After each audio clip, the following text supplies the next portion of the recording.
ফিনফিনে কালো রঙের ইয়ারফোনটি কানে গুজে এক কাপ ধোয়া ওঠা কফি নিয়ে বারান্দায় এসে বসেছে স্পর্শী। শূন্য দৃষ্টিতে তাকায় সাজ আকাশে। এক ফোঁটা রক্তিমা ছেয়ে আছে শুভ্র মেঘের কোলে। উড়ন্ত পাখির দল ছুটছে নিজ গন্তব্যে। স্পর্শী সেই দিকে তাকিয়েই আনমনে কফির কাপে ঠোঁট ছোঁয়ায়। মুহূর্তে জিহবা পুড়ে যায় তার কফির উত্তাপে। বিতৃষ্ণায় স্পর্শী কফির কাপের দিকে তীক্ষ্ণ দৃষ্টিতে তাকায়, যেন সব দোষ কফির। কিছুক্ষণ সেই ভঙ্গিতেই তাকিয়ে থেকে দীর্ঘ নিঃশ্বাস ফেলে সে। পুনরায় ঠোঁট ছোঁয়ায় কফিতে। হঠাৎ তার হাতে থাকা মুঠোফোনটি বেজে ওঠে। স্পর্শী ভ্রু কুঞ্চিত দৃষ্টিতে সেই দিকেই তাকায়। কৃত্রিম আলোক রশ্মির পর্দায় ইংরেজি অক্ষরে টাইপ করা নিধি নামটি ভাসছে। স্পর্শী ফোনটা রিসিভ করে হ্যালো বলার পূর্বেই বলে ওঠে, দোস্ত, আমি বিয়া করুম। এই পড়ালেখা আমার দ্বারা আর হচ্ছে না। স্পর্শী বিরক্তিতে মুখটা ঘুচে বলে, আবার শুরু হয়েছে তোর ঘ্যানঘ্যানানি? আরে দোস্ত, এইবার আমি সিরিয়াস, একদম পাক্কা সিরিয়াস। শেখ হাসিনা যেমন পদ্মা সেতু নির্মাণ নিয়ে সিরিয়াস, তেমনি আমিও বিয়া নিয়ে সিরিয়াস। বিয়া আমি এইবার কইরাই ছাড়ো। কারে করবি বিয়ে শুনি? এখনো ঠিক করিনি, তবে অতি দ্রুত ঠিক করে ফেলবো। আর তোরা তো আছিস কি করতে? হ্যাঁ, আমার জন্য এখনই ছেলে দেখা শুরু কর, ঝটপট। পরীক্ষা আসলেই তোর বিয়ে করার প্যারা লাগে, তাই না শুনি?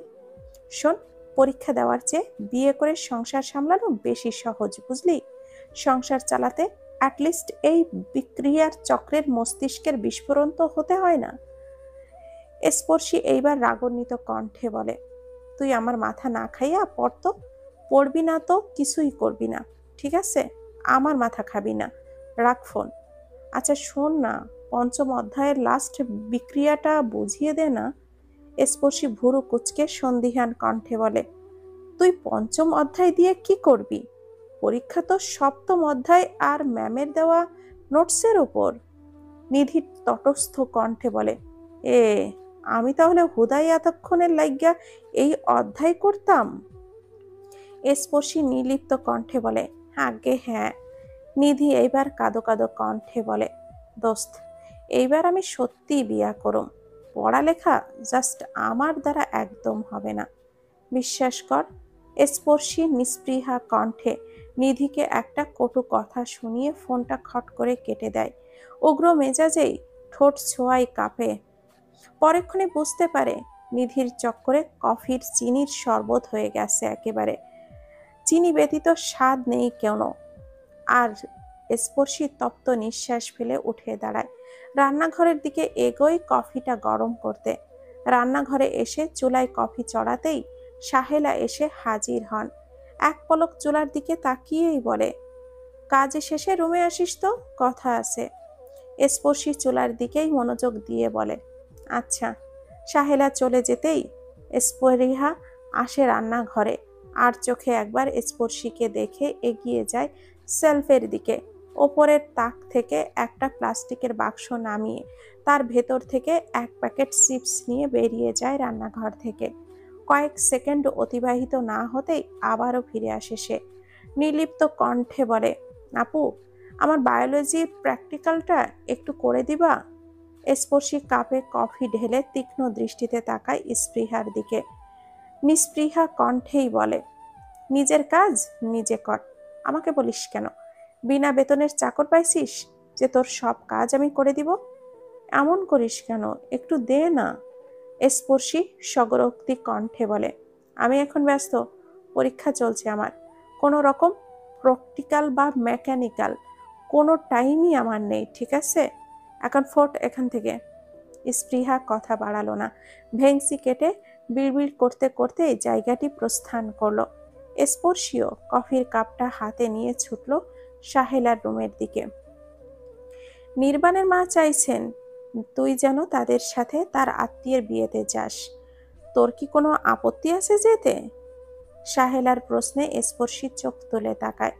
নির্বিকার কণ্ঠে বলে, সমস্যা নেই, তবে আমার পরীক্ষা চলছে, এখন যেতে পারবো না। সাহেলা ধাতস্থ হয়ে বলেন, হ্যাঁ জানি, বলেছিলাম তাকে। তিনি বললেন নির্বাণও নাকি এখন যাচ্ছে না, পরে যাবে। আর যাওয়ার সময় তোকে সাথে করে নিয়ে যাবে বলেছে। স্পর্শী প্রত্যুত্তর করল না, নীরবেই মাথা নাড়ালো শুধু। সাহেলা সম্পূর্ণভাবে নিশ্চিন্ত হওয়ার জন্য আবার প্রশ্ন করলেন, তোর নির্বাণের সাথে যেতে কোনো সমস্যা আছে? আমি কি বলবো, তুই যাচ্ছিস? স্পর্শী অনুরাগহীন কণ্ঠে বলে, না নেই, তুমি বলে দাও তাদের। সাহেলা স্বস্তির নিঃশ্বাস ফেললেন, অতঃপর কিঞ্চিত হেসে স্পর্শীর দিকে তাকিয়ে বলেন, আচ্ছা তাহলে আমি তাদেরকে জানিয়ে দিচ্ছি। শেষ পরীক্ষাটা দিয়ে বের হতেই স্পর্শী অবসন্ন দৃষ্টিতে তাকায় চারিদিকে। স্বস্তির নিঃশ্বাস ফেলে এগিয়ে যেতে থাকে বন্ধুদের আড্ডা মহলে। বাকিরা আগে ভাগেই পরীক্ষা শেষ করে ছুটেছে বটমূলের দিকে। যাওয়ার পথে কিঞ্চিত দূরবর্তী এক স্থানে স্পর্শীর দৃষ্টি আটকায়। নিম গাছের শৈথল্য ছাউনির নিচে দাঁড়ানো তাপসী আর নির্বাণের দিকে। কোনো এক বিষয় নিয়ে আলোচনা করছে দুইজন। তাদের দুজনকে একত্রে দেখা মাত্রই স্পর্শী থমকায়, প্রগাঢ় দৃষ্টিতে পর্যবেক্ষণ করতে থাকে দুজনকে। এক মনে এক দৃষ্টিতে তাকিয়ে থাকে তাদের পানে। বেশ কিছুটা সময় এইভাবে অতিক্রম হওয়া মাত্রই কোথা থেকে কেয়া এসে হাজির হয় স্পর্শীর সামনে। ডান হাতে তুড়ি বাজিয়ে জিজ্ঞাসা করে, কিরে, এইখানে দাঁড়িয়ে আছিস কেন? স্পর্শী এক পলক কেয়ার দিকে তাকিয়ে পুনরায় নির্বাণের দিকে তাকিয়ে বলে, এভাবেই। কেয়া স্পর্শীর দৃষ্টি অনুসরণ করে সামনে তাকিয়ে বলে, কাকে দেখছিস তুই? স্পর্শী দ্রুত দৃষ্টি ঘুরিয়ে নিয়ে বলে, কাউকে না। কেয়ার নজর হঠাৎই তাপসী আর নির্বাণের উপরে এসে স্থির হতেই সে বলে ওঠে, এইটা হিটলার আর লেডি হিটলার না? স্পর্শী স্মিত কণ্ঠে বলে, হয়তো। এই দুইজন এইখানে কি করে? এক্সামে বাস দিয়ে মন ভরে নাই যে এখন আমার নতুন প্ল্যানিং করতে লেগে পড়েছে? চুপ থাক। চুপ থাকলেও কি হবে? জানিস আমার পরীক্ষার অবস্থা যাচ্ছে তাই। এত হার্ড প্রশ্ন কেউ দেয়? এই দুইজনের কোনো পাকা ধানে মই দিয়েছিলাম আমি, এমন শুকরামি করবে আমার সাথে? তারা সবসময় হার্ড কোশ্চেন করে, জানা কথা এটা। জীবনটাই তেজপাতা করলো এরা। দোয়া দিলাম এদের কপালে যেন দজ্জাল বা শাকচুন্নি জীবন সঙ্গী পড়ে, অথবা দুজনের সাথে দুজনেরই বিয়ে হয়ে হিটলারময় জীবন হয়। কথাটা শুনে স্পর্শীর চোখ পাকিয়ে তাকায় কেয়ার দিকে, কর্কশ কণ্ঠে বলে, বাজে কথা বন্ধ কর। তোর গায়ে লাগে কেন এত? হ্যাঁ, তোরে কি কিছু কইছি আমি? স্পর্শী প্রতিউত্তর করল না, শুধু নীরবে দৃষ্টি দেখতে থাকলো নির্বাণকে। আকস্মাতে কেয়া বলে ওঠে, তবে দুইজনকে খারাপ মানায় না পাশাপাশি। কাপল হিসাবে ভালোই লাগবে তাদের। কথাটা স্পর্শীর কর্ণকুহরে তরঙ্গিত হওয়া মাত্রই স্পর্শী ক্রোধে ফেটে পড়ে, তীব্র কণ্ঠে বলে, তুই যা তো এখান থেকে, সামনে থেকে যা, না হলে আমার হাতে সেই কেলানি খাবি। আরে ভাই, করলামটা কি? সম্পূর্ণ কথা শেষ করার পূর্বেই কেউ এসে জানায় কেয়াকে আফসানা মিস খুঁজছেন। কেয়া সেটা শোনা মাত্রই স্পর্শীকে বিদায় জানিয়ে ছুটে আফসানা মিসের কেবিনের দিকে যায়। কেয়া চলে যেতেই স্পর্শী পুনরায় প্রখর দৃষ্টিতে তাকায়। নির্বাণের ঠোঁটের কোণে লেগে থাকা সূক্ষ্ম হাসিটা চোখে বেঁধে তার। সেই সাথে তাপসীর প্রসন্ন চিত্তের হাসি দেখে গা জ্বলে ওঠে। কেয়ার বলা কথাটা পুনরায় টনক নড়তে ঈর্ষা কাজ করতে শুরু করে মনের মাঝে। ক্ষণেই সে ক্রোধান্বিত কণ্ঠে বিড়বিড় করে বলে, কাপল হিসাবে তাদের অতি জঘন্য দেখায়, পাশাপাশি একটুও মানায় না তাদের। কথাটা বলেই স্পর্শী লম্বা লম্বা পা ফেলে এগিয়ে যায় মূল সড়কের দিকে। বাসায় এসেই স্পর্শী নিজের রুমে দরজা লাগিয়ে দেয়। রাগে তখনও সে ফুঁসছে। এত রাগ কেন বা কিসের প্রতি সে জানে না, তবে রাগে তার মন মস্তিষ্ক অচল হয়ে আছে তা বেশ বুঝতে পারছে। নিজের ওপর নিয়ন্ত্রণ আনতেই স্পর্শী দীর্ঘ সময় ধরে ফ্রেশ হয়ে রুমের দরজা জানালা বন্ধ করে পর্দাগুলো টেনে দেয়। এসির পাওয়ার বাড়িয়ে মোবাইলটা সাইলেন্ট করে রাখে সে। অতঃপর কম্বল মুড়ি দিয়ে পাড়ি জমায় ঘুম রাজ্যে। দুপুরের পর দেওয়া ভাত ঘুমটা গিয়ে একবার ভাঙে সূর্যাস্তের ঠিক কিঞ্চিত প্রহর আগে। দরজায় কড়া আঘাতের শব্দে স্পর্শীর ঘুম জড়িয়ে আসা চোখে পিটপিটিয়ে তাকায়। আলসে দেহটাকে কোনো মতে টেনে নিয়ে এগিয়ে যায় দরজার দিকে। দরজা খুলতেই সাহেলা তীক্ষ্ণ কণ্ঠে বলে ওঠে, এত সময় লাগে গেট খুলতে? কি করছিলি? স্পর্শী পরপর 2বার হামি তুলে বলে, ঘুমিয়েছিলাম। কি হয়েছে কি? সাহেলা হাতের ফোনটা স্পর্শীর দিকে এগিয়ে দিয়ে বলে, নির্বাণ ফোন করেছে, তোকে চাইছে, নে কথা বল। কথাটা কর্ণপাত হওয়ার পর মুহূর্তেই স্পর্শীর কপালে ভাঁজ পড়ে। সে স্বগরোক্তি কণ্ঠে বলে, কি বলছো এসব? সে কেন আমাকে চাইবে? ভুল শুনছো হয়তোবা। সাহেলা এবার রেগে গিয়ে বলেন, কলে আছে ও, তুই ধর ফোন, কথা বল ওর সাথে। স্পর্শী ভ্রু কুঞ্চিত রেখেই ফোনটা হাতে নেয়। কানের কাছে ফোন নিয়ে হ্যালো বলা মাত্রই নির্বাণ ভরাট কণ্ঠে বলে ওঠে, ফোন কই তোমার? কতক্ষণ ধরে ফোন দিচ্ছি, কোনো খেয়াল আছে? আকস্মাৎ নির্বাণের গম্ভীর কণ্ঠ শুনে স্পর্শী হকচকিয়ে যায়। চোখের কোণে লেগে থাকা অবশিষ্ট ঘুম ফুরুত করে উড়াল দেয় অজানার উদ্দেশ্যে। সে ততষ্ট চোখে তাকায় সাহেলার দিকে। সাহেলা কিছু না বলে নীরবে নিজ স্থান ত্যাগ করেন। স্পর্শীকে নিরুত্তর দেখে নির্বাণ পুনরায় বলে ওঠে, কি হলো, কথা বলছো না কেন? স্পর্শী দীর্ঘশ্বাস ফেলে মিয়ে যাওয়া সুরে বলে ওঠে, ঘুমিয়েছিলাম। কথাটা শুনে নির্বাণ কিছুক্ষণ চুপ থেকে ধাতস্থ হয়ে বলে, ফ্রেশ হয়েছ? নির্বাণের কণ্ঠে নেমে আসতেই স্পর্শী কিছুটা স্বস্তি বোধ করে। স্বাভাবিক কণ্ঠেই বলে, না, ফ্রেশ হয়ে আসো, তারপর কথা বলছি। না, সমস্যা নেই, আপনি বলুন। কাল রাতে আমরা সিলেটে যাব, সো তুমি তোমার জিনিসপত্র গুছিয়ে নাও। আমরা সেখানে কতদিন থাকবো? 1 সপ্তাহ। স্পর্শী বেশি কিছু না বলে ছোট করে আচ্ছা বলল। নির্বাণ বলে, আমি তোমাকে তোমার বাসা থেকে রাত 11টার দিকে পিক করে নিব। রেডি থেকো, লেট করবে না। জি আচ্ছা। নির্বাণ বেশ কিছুটা সময় চুপ থেকে বলে, আচ্ছা, রাখছি তাহলে। স্পর্শী প্রত্যুত্তর না করে শুধু হু বলে। স্পর্শীর উত্তর পেতেই ওপার পাশ থেকে তীব্রভাবে নিঃশ্বাস ফেলার শব্দ আসে। নিঃশ্বাসের শব্দে স্পর্শী উপলব্ধি করতেই তার গায়ে অজানা শিহরণ বয়ে যায়। ব্যগ্র হয়ে ওঠে মন। অতঃপর অপর পাশ থেকে কোনো সাড়া শব্দ না পাওয়া স্পর্শীর কান থেকে ফোনটা নামায়। কল কেটে গিয়েছে। স্পর্শী এইবার এগিয়ে যায় বিছানার দিকে। নিজের ফোনটা হাতে নিতেই পর্দায় ভেসে ওঠে কাঙ্ক্ষিত মানুষটির বিশাল 20টি মিস কল। বাতাসের বেগ পেরিয়ে গাড়ি উঠে পড়ে হাইওয়ে রোডে। সহস্র গাছ, বিস্তৃত মাঠ, আকাশ পেরিয়ে নিজ গন্তব্যের উদ্দেশ্যে চলছে গাড়িটি। এসি চালু থাকায় ভেতরকার পরিবেশ হিমায়িত। ক্ষণেই নীরবতা ঠেলে স্পর্শী বলে ওঠে, আপনি কি সারা রাত ড্রাইভ করতে পারবেন? সমস্যা হবে না আপনার? নির্বাণ দৃষ্টির সামনের দিকে স্থির রেখেই বলে, হ্যাঁ পারবো, এর আগেও কয়েকবার গাড়ি দিয়েই সিলেটে গিয়েছি আমি।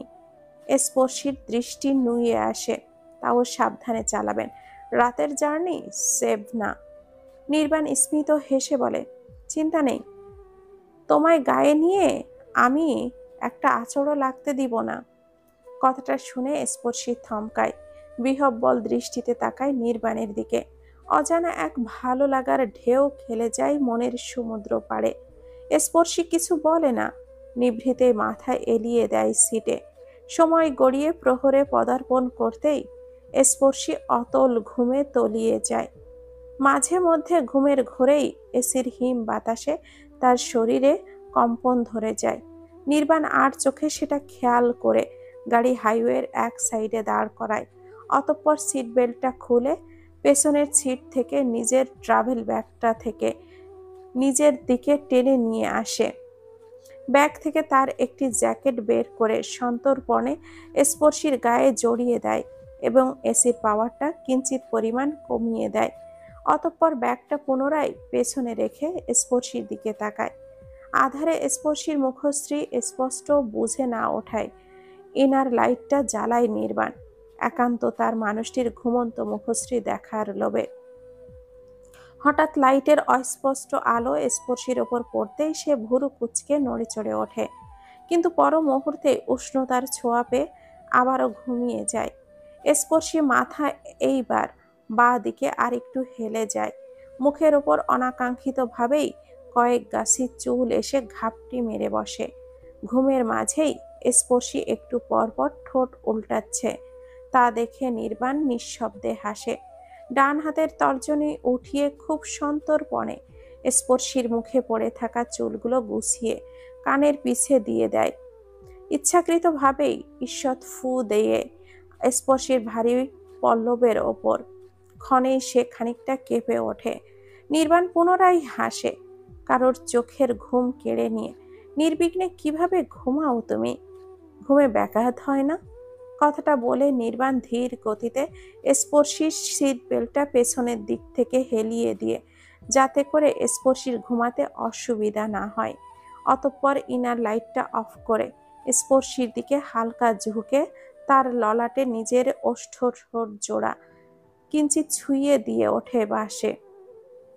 গাড়ি স্টার্ট দিতে দিতে মৃদু কণ্ঠে বলে, ঘুমাও তুমি, আমি আসি পাহারা দিতে। নিশীথের শেষ লগ্ন পেরিয়ে পূর্ব আকাশে আবির্ভাব হলো প্রভাতের। নির্মল অনিনে ভাসছে পাখিদের মিষ্টি কণ্ঠ। নিস্তব্ধতা কাটিয়ে বিকট শব্দ করে রাস্তার পাশ দিয়ে চলে যাচ্ছে দানব আকৃতির ট্রাকগুলো। সেই শব্দের ব্যাঘাত ঘটল স্পর্শীর ঘুমে। ঈষৎ নড়ে চড়ে চোখটা পিটপিট করে তাকালো সে। তন্দ্রা কাটেনি তখনও তার। চোখের পাতা বুজে আসতে চাইছে বারংবার। বহু কষ্টে চোখের কপাট মেলে ধরল সে। চারিদিকে চোখ বুলিয়ে বোঝার চেষ্টা করলো নিজের অবস্থান। নিশ্চল মস্তিষ্ক মনে করার চেষ্টা করলো গত রাতের কথা। নিজের গন্তব্যের কথা মনে পড়তেই পাশ ফিরল স্পর্শী। কপালে এক হাত ঠ্যাস দিয়ে ড্রাইভিং সিটে মাথা এলিয়ে চোখটা বন্ধ করে শুয়ে আছে নির্বাণ। নির্বাণকে দেখে স্পর্শী নিজের অজান্তেই স্বস্তির নিঃশ্বাস ফেলল। অতঃপর আশেপাশে তাকালো। রাস্তার ধারে কোনো একটা রেস্তোরাঁর সামনে গাড়ি থামানো। একটানা ড্রাইভ করার পর হয়তো বিরতি নেওয়ার উদ্দেশ্যেই এইখানে গাড়িটা পার্ক করেছে নির্বাণ, ধরে নিল স্পর্শী। সে আড়মোড়া ভেঙে উঠতে নিলে নিজের গায়ে জড়ানো কালো রঙের জ্যাকেটটি দেখে থমকালো।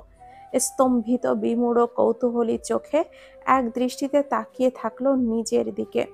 বিড়বিড় করলো, এইটা কার? রাতে তো আমি গায়ে কিছু জড়িয়ে ঘুমাই নাই। পরেক্ষণেই তাকালো নির্বাণের মুখপানে। ঘটনাক্রমে বুঝে উঠতে স্পর্শীর বেগ পেতে হলো না।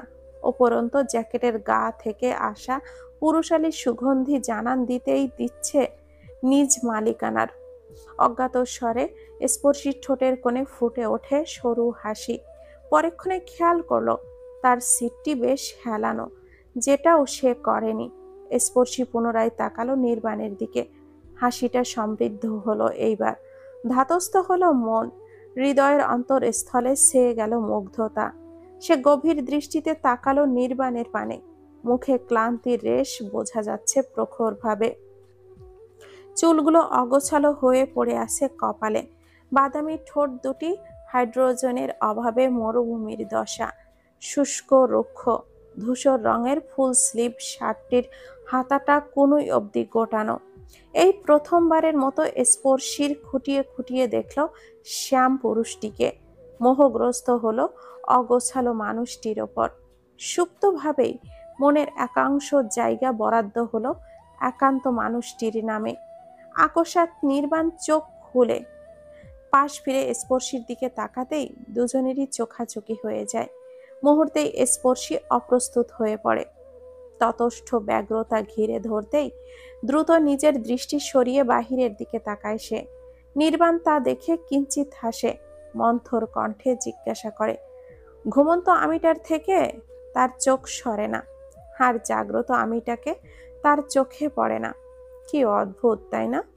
কথাটা কর্ণগোচর হওয়া মাত্রই স্পর্শীর মেদুর গালে ছেয়ে গেল রক্তিমা। চোখে লজ্জার স্পষ্ট জানান। অভিব্যক্তি ঠিক হাতে নাতে ধরা পড়ে যাওয়ার চোরের ন্যায়। স্পর্শী দৃষ্টি নত করে নিল। নিজেকেই আনমনে বকল, কেন সে বেহায়ার মতো এতক্ষণ তাকিয়েছিল তার দিকে। আর নির্বাণই বা কেমন? মুখের ওপর কিভাবে বলে দিল কথাটা? এইসব ভেবে পরক্ষণে নিজের দোষকে লুকায়িত করার বৃথা চেষ্টা করে অস্পষ্ট স্বরেই বলল, ভুল বুঝছেন আপনি, আমি আপনার দিকে তাকিয়েছিলাম না।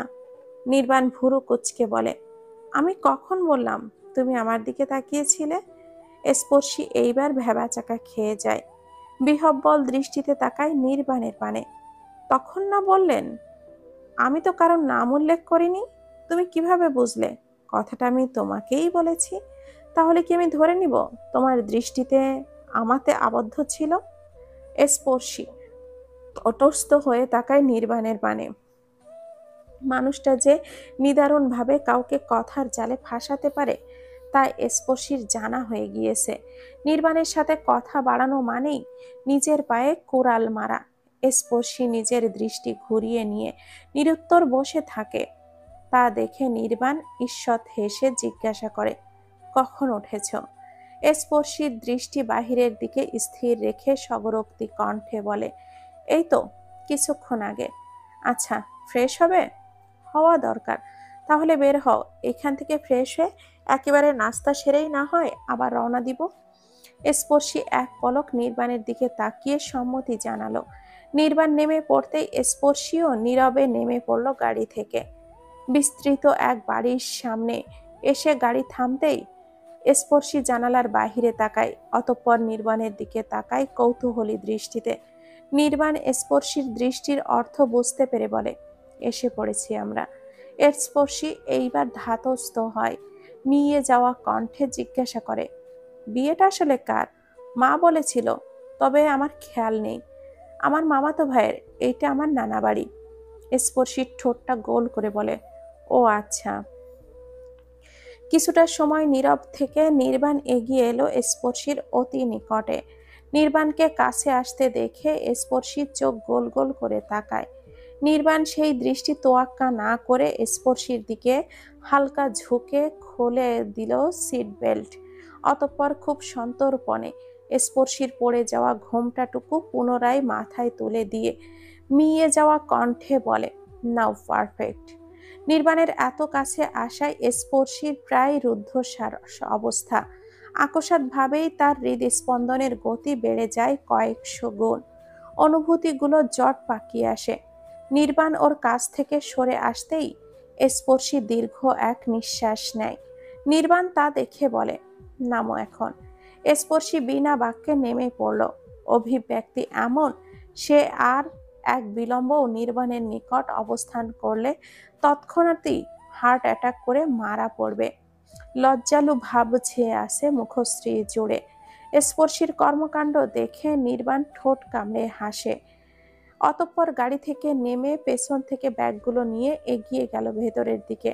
স্পর্শী তারই পিছু পিছু ছুটল। কলিং বেল চাপতেই মধ্যবয়সী এক মহিলা এসে দরজা খুলে দেন।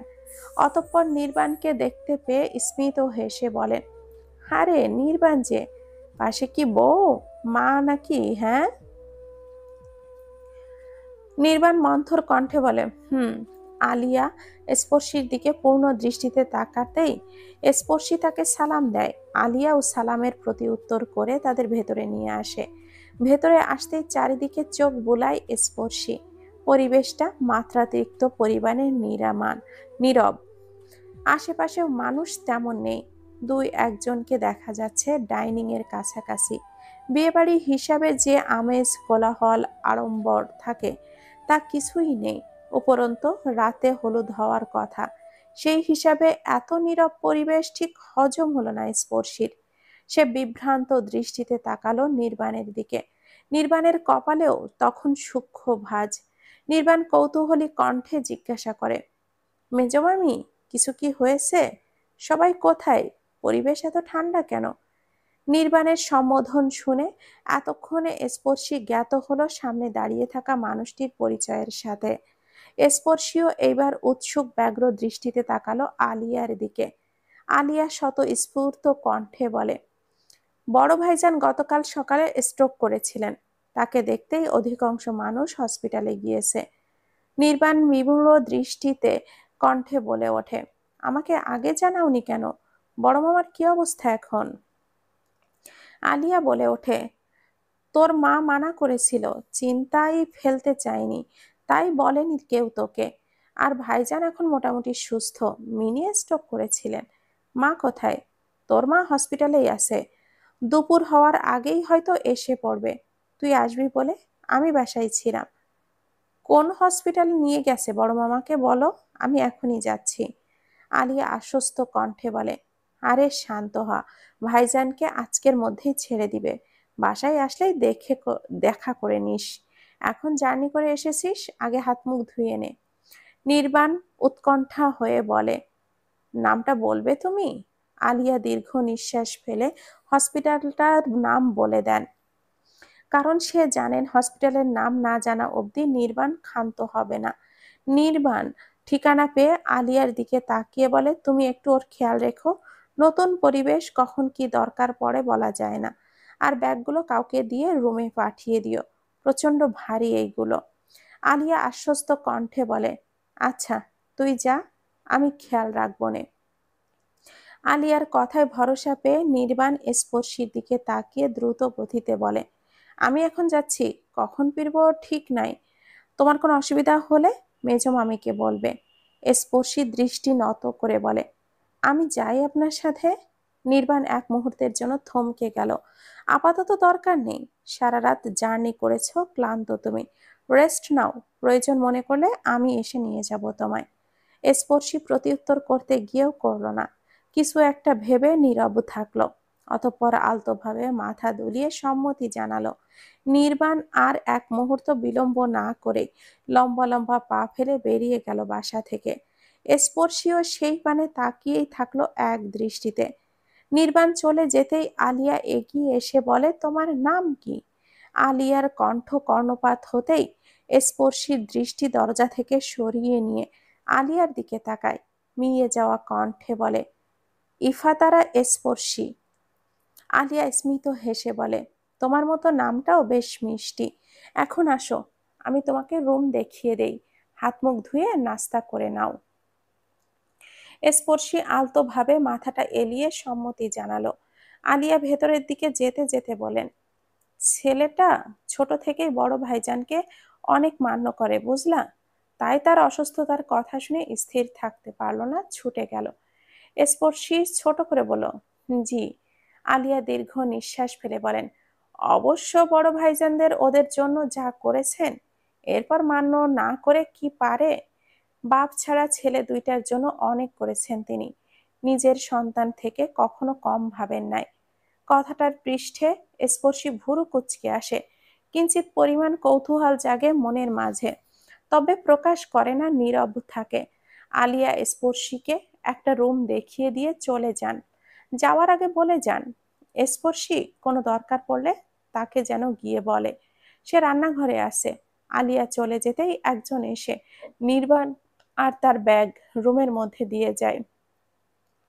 লোকটি চলে যাওয়ার পর স্পর্শী দরজা ভিজিয়ে পার্স ব্যাগ থেকে ফোনটা বের করে সাহেলাকে জানিয়ে দেয় সে পৌঁছে গিয়েছে।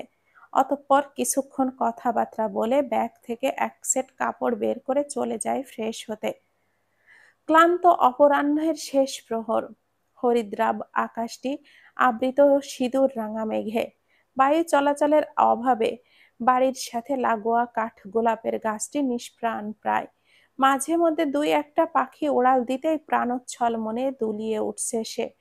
আকস্মাৎ প্রশান্ত নিস্তব্ধ পরিবেশটা বিক্ষিপ্ত করলো কেউ, চারিদিকে কম্পিত করে গাড়ির হর্ন বাজালো, জানান দিল কারোর আগমনের। অপেক্ষার প্রহর যেন তখনই ভাঙল। হর্নের আওয়াজ শুনে স্পর্শীর মাথায় কাপড় টেনে রুম থেকে বেরিয়ে এলো। স্থির চিত্রে এগিয়ে গেল বৈঠকখানার দিকে। কয়েক কদম চলে থামলো সে, পর্যবেক্ষণিক দৃষ্টিতে চোখ বুলালো আশেপাশে। সবই অপরিচিত মুখ, তবুও অপরিচিত মানুষের ভিড়ে আনমনে খুঁজে বেড়ালো পরিচিত সেই মুখ।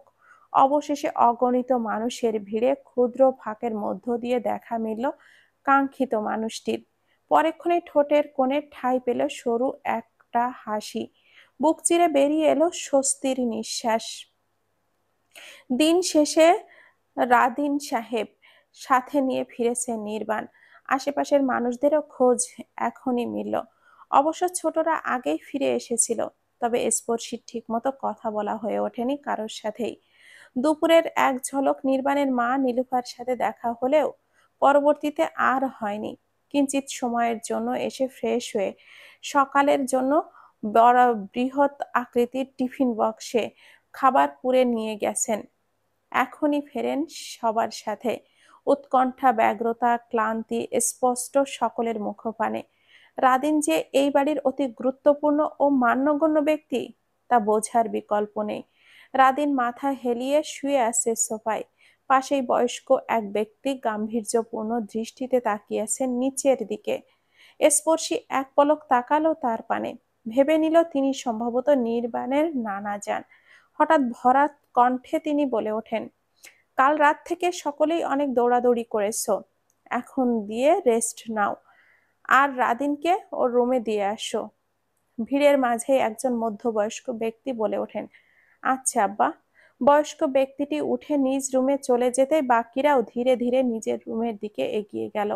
নির্বাণ, নাহিদ ও আরো একজন মিলে রাদিনকে নিজে পৌঁছে দিলেন। স্পর্শী সবই রুমের এক কোণে দাঁড়িয়ে দেখলো, কিন্তু কোনো শব্দ করলো না। আসলে এই মুহূর্তে তার কি বলা উচিত বা কি করা উচিত বুঝে উঠতে পারলো না। কিছু মুহূর্ত নীরবে কেটে যেতেই নীলুফা এসে দাঁড়ান স্পর্শীর নিকটে। হাতের তর্জনী দিয়ে নাকের ডগা থেকে চশমাটা পেছনের দিকে ঠেলে দিয়ে মন্থর কণ্ঠে বলে ওঠে, তখন তাড়ায় ছিলাম বলে খোঁজ খবর নিতে পারিনি। তোমার এইখানে থাকতে কোনো অসুবিধা হচ্ছে না তো? খাওয়া দাওয়া করেছো ঠিক মতো? স্পর্শী হ্যাঁ সূচক মাথা দুলিয়ে বলে, জি মা, জানি সবাই তোমার অচেনা, তবে পরিবেশটা এখন প্রতিকূলে, বুঝতে পারছো। সব ঠিকঠাক হোক, আমি ধীরে সুস্থে সকলের সাথে তোমার পরিচয় করিয়ে দেব। স্পর্শী নিচু কণ্ঠে বলে, সমস্যা নেই মা, আপনাকে ক্লান্ত দেখাচ্ছে, আপনি ফ্রেশ হয়ে নিন। যাচ্ছি, তুমি এখনই রুমে যাও। স্পর্শী আলতোভাবে মাথা নাড়ালো। নীলুফা চলে যেতেই স্পর্শীও ঘুরে দাঁড়ালো, এগিয়ে গেল তার জন্য বরাদ্দকৃত রুমের দিকে। বিছানার ওপরে পা তুলে বসে আনমনেই ফেসবুক স্ক্রল করছে স্পর্শী। কখনো বা ইনস্টাগ্রামে চক্কর দিয়ে ইউটিউবে ঢুকছে। মন বসছে না কিছুতেই। অবশেষে বিতৃষ্ণায় চ উচ্চারণ করার মতো শব্দ করে পাশের ফোনটা ফেলে দিল স্পর্শী। পরিচিত মানুষগুলোও আজ নামের পাশে সবুজ বাতি জ্বালাতেই নারাজ। সময় যেন আজ এগোতেই চাচ্ছে না।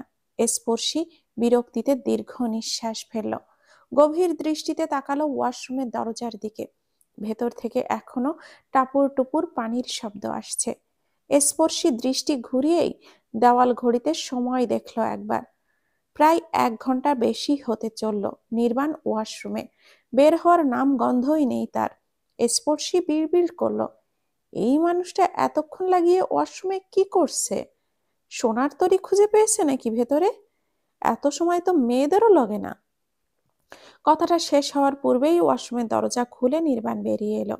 সিক্ত গায়ে কালো রঙের টি শার্টটি আঁটোসাঁটো হয়ে আছে। মাধুর্য বাড়াচ্ছে স্নিগ্ধ মুখের। চিবুক গড়িয়ে আধো ভেজা চুলগুলো থেকে পানি পড়ছে টিপ টিপ করে। এক হাতে তোয়ালে ধরে কোনো রকমে চুলগুলো মুছে নিচ্ছে সে। হাবভাব এমন, কোনো মতে এই কার্যক্রিয়া শেষ করে বিছানায় যেতে পারলেই হয়। নির্বাণ কোনো রকম চুলগুলো মুছে তোয়ালেটা সাইডে রাখা একটা চেয়ারের উপরে মেলে দিল। অতঃপর কোনো দিকে না তাকিয়ে সোজা স্পর্শী পাশে এসে বিছানায় গা এলিয়ে দিল। দৃষ্টিতে ক্লান্তি ভর করা মাত্রই আখি পল্লবের ওপর কপট বন্ধ করে নিল। হঠাৎ নির্বাণ পাশে এসে শুয়ে পড়তেই স্পর্শী কিছুটা ভড়কে ওঠে। পরক্ষণেই স্বাভাবিক হয়েই বলল, আপনার জন্য আলিয়া মামি 1 গ্লাস শরবত দিয়ে গিয়েছিলেন, এনে দেই, খাবেন? নির্বাণ চোখটা বন্ধ রাখা অবস্থায় বলে, এখন খেতে ইচ্ছে করছে না, আমার জায়গা না হয় তুমিই খেয়ে নাও। আমি খেয়েছি, দুজনের জন্য দিয়ে গিয়েছিল। নির্বাণ ক্লান্ত সুরে উত্তর দেয়, ও আচ্ছা, তুমি দুপুরে খেয়েছিলে? হুম, আপনি খেয়েছিলেন? না। স্পর্শী অবাক হয়ে বলে, এখনো খাননি কেন? সেই সকালে খেয়েছিলেন তো। নির্বাণ ছোট করে বলে, সময় পাইনি। তাহলে কিছু খেয়ে তারপর না হয় ঘুমান। হুম। স্পর্শী আর কথা বাড়ালো না, নীরব থাকলো। অতঃপর বাহির থেকে স্পর্শীর জন্য নীলিফার ডাক পড়তেই স্পর্শী এক পলক নির্বাণের পানে তাকিয়ে স্থির চিত্তে বেরিয়ে গেল রুম থেকে। রাতের খাবারের পর্ব আজ দ্রুতই চুকে গিয়েছে। সকলে ক্লান্ত থাকায় আগে ভাগেই খেয়েই ঘুমাতে চলে গিয়েছে। নীলুফা আজ চাইছিলেন সকলের সাথে স্পর্শীর পরিচয়টা ভালোভাবে করিয়ে দিতে, কিন্তু সকলে অবসান্ন বিষণ্ণ ভাব দেখে দমে গেলেন তিনি। ভাবলেন, পরিস্থিতি ঠিক হলে এইসব করা যাবে। শুধু সবাইকে এতটুকু জানালেন স্পর্শী তার বড় বউ। অতঃপর নির্বাণের কাজিন মাহিনের বিয়ে নিয়ে আলোচনা ওঠে। রাদিন সাহেবের সুস্থ হতে কিছুটা সময়ের প্রয়োজন, বিধায় তারা কনে পক্ষের সাথে আলাপ আলোচনা করে বিয়েটা পিছিয়ে নেন। সকল গুরুত্বপূর্ণ কার্যকলাপ শেষ করে ক্লান্ত শরীর নিয়েই যে যার রুমে ছুটে সামান্য বিশ্রামের আশায়। দ্রুত ঘুমানোর জন্য অভ্যাস না থাকায় স্পর্শী নিজের মুঠোফোনে দৃষ্টি স্থির করল। নির্বাণ তার পাশেই শুয়ে আছে, মাঝে মধ্যে এপাশ ওপাশ করে মাথায় হাত বুলাচ্ছে আর বিরক্তিতে মৃদু শব্দ করছে। স্থির থাকতে চাইছে, কিন্তু কোনো এক কারণবশত পারছে না। নির্বাণের এমন কার্যক্রম স্পর্শীর দৃষ্টিতে ধরা দিতেই স্পর্শী মুঠোফোনটা বন্ধ করে বালিশের পাশে রেখে দিল। মিয়ে যাওয়ার স্বরে জিজ্ঞাসা করলো, আপনার কি মাথা ব্যথা করছে? নির্বাণ অস্পষ্ট স্বরে বলল, হুম। কথাটা বলেই বেশ কিছুক্ষণ নিভৃতে কেটে যাওয়ায় পর মুহূর্তেই নির্বাণ স্পর্শীর দিকে ঘুরে ওর কোমরটা জড়িয়ে ধরল। আধো আধো কণ্ঠে বলে, মাথাটা খুব ধরেছে, চুলগুলো একটু টেনে দিবা? নির্বাণের এহেন কাণ্ডে স্পর্শী চমকালো, বেশ চমকালো। সর্বাঙ্গ জুড়ে বয়ে গেল অজানা শিহরণ।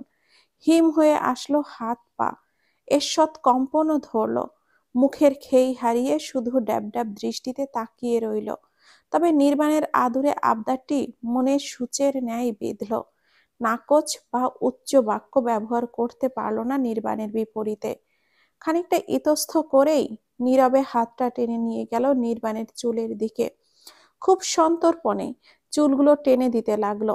মাথায় নরম হাতের স্পর্শ পেতেই নির্বাণের ঠোঁটের কোণে ফুটে উঠল কিঞ্চিত হাসির রেখা। আনমনেই প্রস্তুতি নিল প্রগাঢ় তন্দ্রায় ডুব দেওয়ার। ভোরের আলো ফুটতেই শুরু করেছে কিঞ্চিত প্রহর পূর্বে। হিম অনলে স্নিগ্ধ পরিবেশ, পাখির কিচিরমিচির শব্দ গুঞ্জিত হওয়ায় বৃক্ষের আঁকে বাঁকে। সাধারণ দিনকার তুলনায় আজ ঘুমটা আগেই ছুটে গেল স্পর্শীর। নিজ থেকেই নাকি পাখির মিষ্টি ধ্বনি তা বোঝা মুশকিল। চোখ ভর্তি ঘুম নিয়েই পিটপিট করে চাইল সে। ঈষৎ নড়ার চেষ্টা করতে গিয়ে অনুভব হলো সে কারোর দৃষ্টির বন্ধনে আবদ্ধ। ভুরু কুঁচকে এলো তার, চোখ টান টান করে তাকালো। নির্বাণ বিগত রাতের ন্যায় ওর কোমর জড়িয়ে ধরেই শুয়ে আছে। গভীর তন্দ্রায় বিভোর সে। নির্বাণকে নিজের নিকটে দেখে মুহূর্তেই এক মুঠো রক্তিমা আভা ছেয়ে গেল স্পর্শীর মেদহীন গালে। লজ্জায় দৃষ্টি নত করল সে। নীরবেই একবার নিজের অবস্থান পর্যবেক্ষণ করল। কাল নির্বাণের চুলে হাত বুলিয়ে দিতে দিতে কখন যে বসে থাকা অবস্থায় ঘুমিয়ে পড়েছিল তার জানা নেই। মাথাটা বোধহয় দীর্ঘ রাত্রি যাবৎ এক পাশে হেলে ছিল, যার দরুন এখন মেরুদণ্ড ও ঘাড়ের চারিপাশে সূক্ষ্ম ব্যথার আবির্ভাব হতে শুরু করেছে। স্পর্শী এক্সারসাইজ করার মতো আলতোভাবে কয়েকবার ঘাড় ঘুরিয়ে দুই দিকে কাত করল। ব্যথা কমল না, আগের ন্যায় রইল। স্পর্শী দীর্ঘ নিঃশ্বাস ছেড়ে পূর্ণ দৃষ্টিতে তাকালো নির্বাণের পানে। ঘুমান্ত অবস্থায় বড্ড নিষ্পাপ লাগছে তার মুখখানি। আদুরে বাচ্চার মতো ঠোঁট ফুলিয়ে আছে সে। ঘন চুলগুলো প্রচন্ডভাবে এলোমেলো। ঘুমের মাঝেই চোখের পাতা ঈষৎ নড়ছে। স্পর্শী নিভৃতেই মুচকি হাসে। আনমনেই হাত বাড়িয়ে নির্বাণের এলোমেলো চুলগুলো বিন্যস্ত করার ক্ষীণ চেষ্টা চালালো। আকস্মাৎ নির্বাণ নড়ে চড়ে উঠে স্পর্শীকে আরো নিবিড়ভাবে ছুঁয়ে দিতে সেই অনুভূতির শিহরণে পুরো জমে গেল। প্রখর কম্পন ধরল সর্বাঙ্গে। লজ্জায় কুঁকড়ে গেল মন হৃদয়। বেশ কিছুক্ষণ সময় শব্দহীন কেটে যাওয়ার পর স্পর্শী স্বাভাবিক হয়। আপন ভাবনায় ডুব দিল সে। মিলাতে চেষ্টা করলো কিছু সমীকরণ। অবাক হলো নিজের কর্মকাণ্ডেই। যেখানে রুদ্রের সাথে রিলেশনে থাকাকালীন সে কখনো রুদ্রের তার হাত পর্যন্তও ধরতে দেয়নি। রুদ্র হাত ধরতে চাইলে স্পর্শী কড়া বাক্য শোনাতে পিছপা হতো না। সেখানে আজ এই মানুষটা তাকে এইভাবে আষ্টে পৃষ্ঠে জড়িয়ে আছে, তাও সে টু শব্দও পর্যন্ত করছে না। কেন? উত্তর পেল না স্পর্শী। তবে সে বেশ বুঝতে পারছে আজ তা হৃদয় অজানা এক ভালো লাগাই বন্দী।